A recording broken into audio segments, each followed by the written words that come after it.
నమశంకరాయ. శివముక్కోటి జనవరి 3వ తారీఖు రోజున 2026 సంవత్సరంలో వస్తున్నటువంటిది పుష్యమాసము, ఆరుద్ర నక్షత్రము, పౌర్ణమి తిథితో కూడుకున్నటువంటిది. రవి ధనుస్సు రాశిలో ఉంటాడు. అద్భుతమైనటువంటి రోజు. ఈ రోజున శని సంబంధంగా ఇబ్బంది పడేటువంటి వాళ్ళు అనగా మేష, మిథున, కర్కాటక, సింహ, కన్య, వృశ్చిక, ధనస్సు, కుంభ, మీన రాశుల్లో జన్మించినటువంటి వారికి శని బాధలు ఉంటాయి.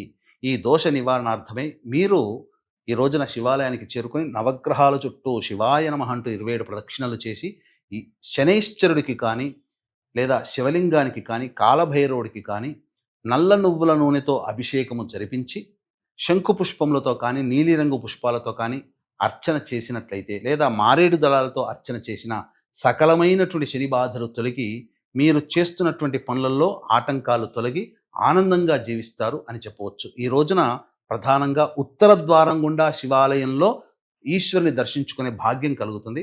ఇటువంటి రోజుని అందరూ సద్వినియోగపరచుకోండి.